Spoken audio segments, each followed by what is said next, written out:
These are the biggest accidents And a big fire there! that changed Formula One forever. There's a chilling phrase in motorsport: he died to save others. But is that really true? To find out, we start with Xiao Guan Yu. In Formula One, 27 seconds is all it takes to die. 2022, the British Grand Prix. Those soft tires. Oh, we got several. Car over. Upside down. When Xiao Guan Yu's Alfa Romeo flew into the fence at nearly 300 kilometers an hour, the world stopped. For a moment, it looked like he had been buried alive. Everyone held their breath. George Russell, who had jumped out of his own car, sprinted toward the wreckage. No one had seen Xiao. No one knew if he was okay. Then, the news came. He was conscious. We are told driver is okay. Just informed the message from race control. So Joe is okay. And somehow completely unharmed. The reason? Halo. Without it, Zhao's head would have taken the full force of both collisions. Formula One wasn't always like this. It took more than one tragedy to get to this point, and the first happened in Formula 2, just 18 years old. Racing at Brands Hatch, where legends once battled. But that summer day, everything changed. 24 Tom Gladys. Oh, and a huge off. That's Jack Clark. Jack Clark spun out. His car slammed into the barriers. Routine stuff for a Formula 2 race. But what happened next was anything but routine. A loose wheel flying at over 140 kilometers an hour bounced across the track and hit Henry Surtees square on the helmet. And I think the wheel caught Henry Surtees on the helmet, and that has got to be a very major worry. He was unconscious instantly. By the time marshals reached him, it was already too late.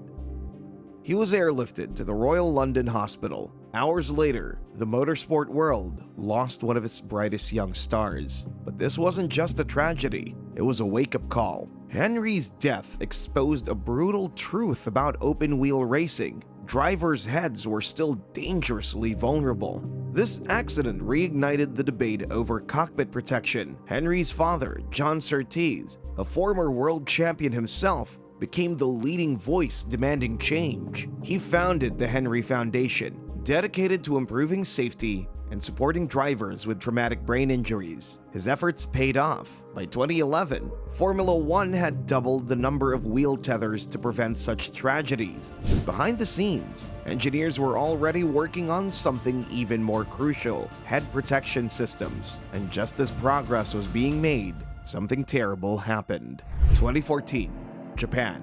The Suzuka Grand Prix was held under the shadow of a typhoon. On lap 42, everything began to unravel. Adrian Sutil spun out at the Dunlop corner and crashed into the barriers. The incident seemed insignificant, but no tow truck came to the track, no safety car, no red flag. And one lap later, the worst happened.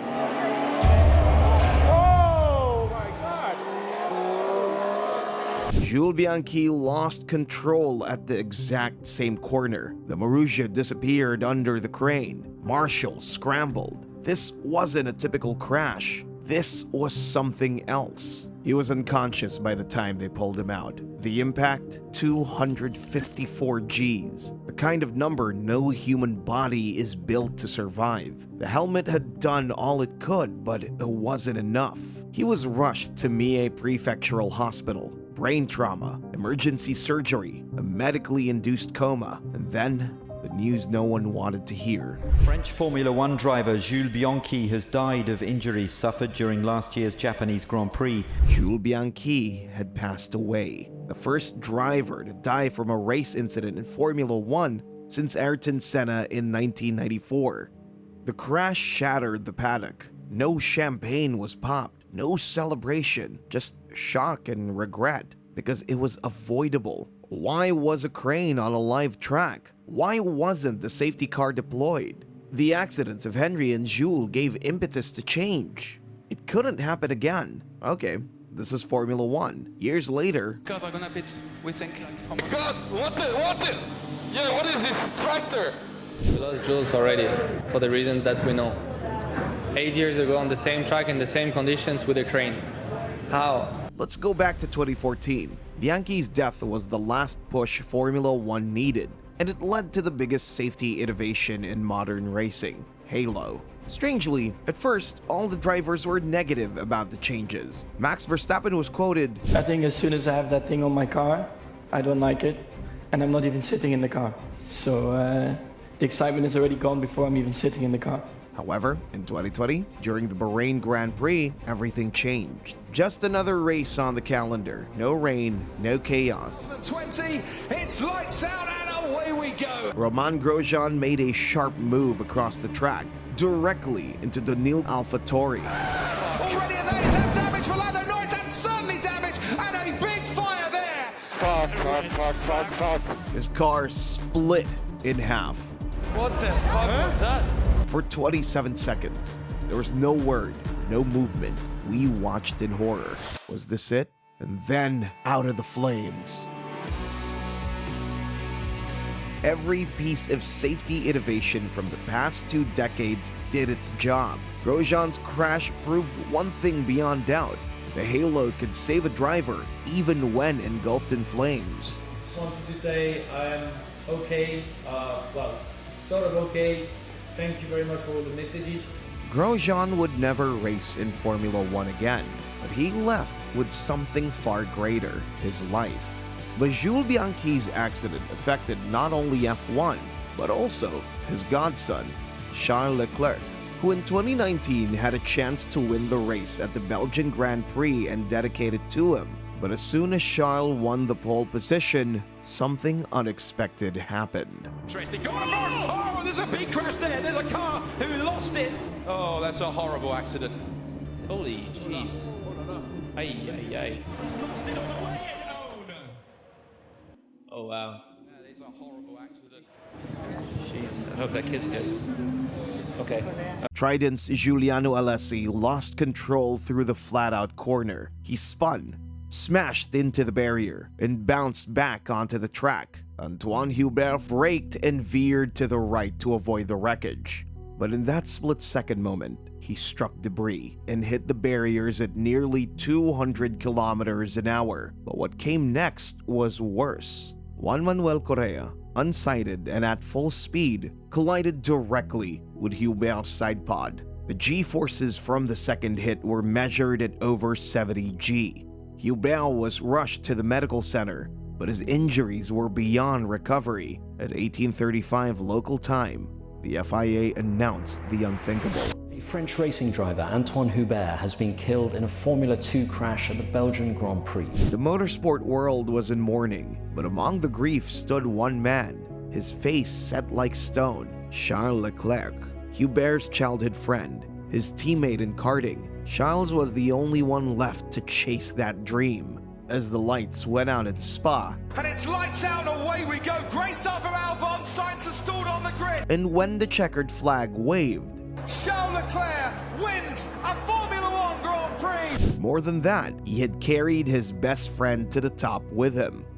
This one is for Antoine. Feels good, but yeah, difficult to enjoy on a weekend like this. But as the paddock mourned one young life lost, it couldn't ignore the echoes of another dark chapter, because motorsport had seen weekends like this before, and in 1994, it saw its darkest.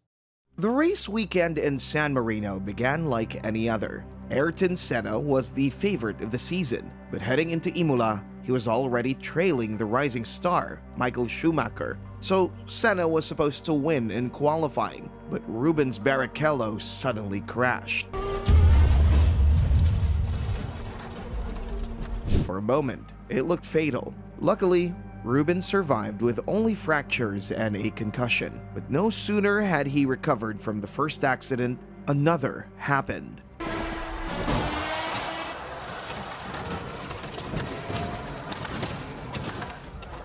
It was Roland Ratzenberger, in just his second Grand Prix weekend, fighting for a spot on the grid. Moments earlier, he had run wide and damaged his front wing. Then, at over 300 kilometers an hour, it failed. Roland Ratzenberger succumbed to injuries sustained in the accident which took place at Imola Circuit during Saturday qualifying practice, April the 30th. It was the first death in Formula One in 12 years. No one in the paddock could believe it, but it hit Senna the hardest. He had seen everything, but even he didn't know that the worst was yet to come. Sunday, race day. When the lights went out, it happened again. Now! And Senna boils away. Schumacher second, Berger third, Damon Hill, and that's a Lotus. Another crash. Safety car. Senna continued to lead, but it was not like that. Cold tires, low ground clearance, a car he didn't trust. Lap 7.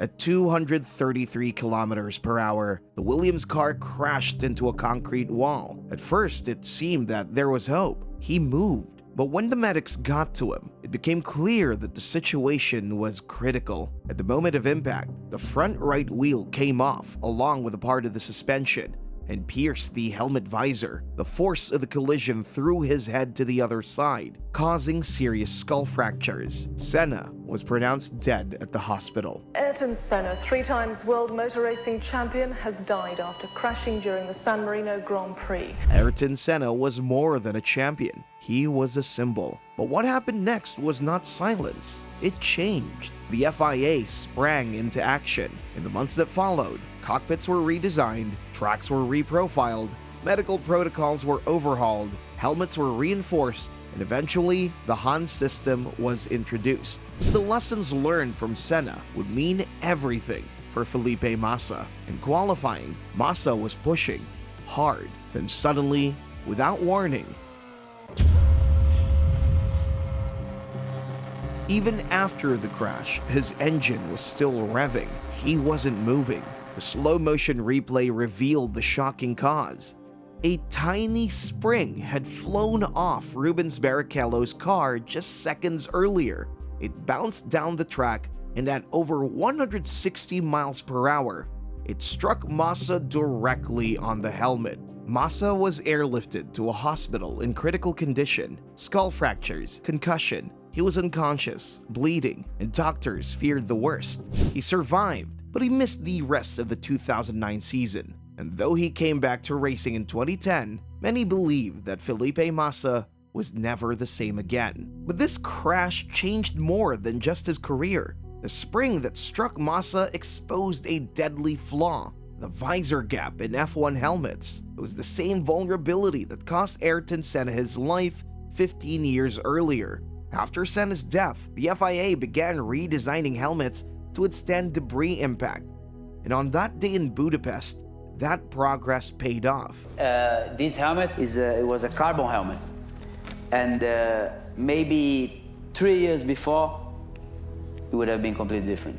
Safety caught up just in time for some, but there was a time when it couldn't, and one driver raced like it never would. Zolder, Belgian Grand Prix qualifying. Ferrari was at war with itself. The team dynamic had collapsed after Villeneuve's teammate, Didier Pironi, had disobeyed team orders to steal a win at Imola just 2 weeks earlier. Gilles was furious. He vowed to never speak to Pironi ever again. At Zolder, he had one goal: to out-qualify Didier. Coming over the rise before the boot corner, Villeneuve was closing rapidly on the march of Jochen Mass, who moved right to let him through. But at that exact moment, Villeneuve darted right too.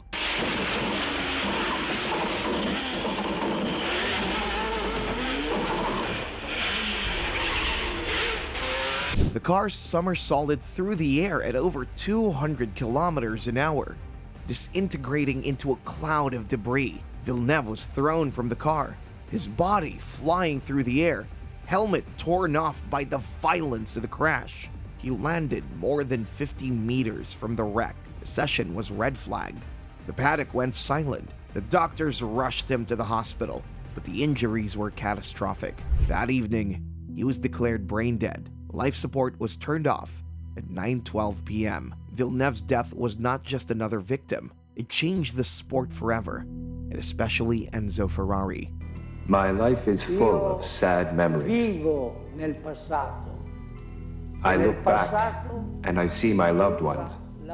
And among my loved ones, I see the face of this great man. Gilles Villeneuve. They didn't just have a relationship, they were like a family. But this nightmare season wasn't done giving out tragedies. Just 31 days after Gilles Villeneuve lost his life at Zolder, Formula One witnessed yet another tragedy. Canadian Grand Prix, Montreal, June 13, 1982. Riccardo Pelletti was just 23 years old, a promising young Italian talent making only his second Grand Prix start. It should have been the beginning of a bright career, but it would be the end. As the 5 red lights came on at the Circuit Ile Notre Dame, the grid prepared for launch. But on pole position, Didier Pironi, driving Gilles Villeneuve's Ferrari, stalled. Renault's getting away, and there's all sorts of trouble on the grid. Cars all around veered to avoid the stalled Ferrari, but Pelletti, approaching at over 180 kilometers an hour, slammed straight into the back of Pironi's car. The impact was devastating. Flames erupted from the wreckage. And the car's on fire. The car has burst into flames. Of course, it's absolutely full of fuel. Rescue teams rushed in. Miraculously, Pironi escaped injury, but Pelletti was pinned inside the car, unconscious, as the flames raged around him. It took several minutes to put out the fire and cut him free, but by the time they reached him, it was too late. It was his first start in Formula One, and his last. After Pelletti's crash, F1 introduced more stringent fuel cell regulations, better cockpit integrity standards, and reforms in fire safety protocols. September 10th, 1961, Wolfgang von Trips was Ferrari's golden boy, locked in a title battle with his young American teammate, Phil Hill. He just needed a clean race to stay in the lead. The race began like any other. It's the Italian Grand Prix in progress at Monza. But on the second lap, Jim Clark's Lotus made contact with Von Trips' Ferrari. Just a split second of misjudgment, and then chaos. Von Trips' car was launched into the air and smashed into the embankment beside the track. It exploded through a chain link fence right into the crowd. 14 spectators were killed. Von Trips died instantly. It was the deadliest crash in Formula One history, not just for the paddock, but also for the fans. A horrifying reminder that back then, even watching F1 could cost you your life. Phil Hill won the race and clinched the title that day. Hill would later say he wished he hadn't won like this. This tragedy would permanently change how the sport viewed crowd safety and fencing. It wasn't just about protecting the drivers anymore. It was about protecting everyone.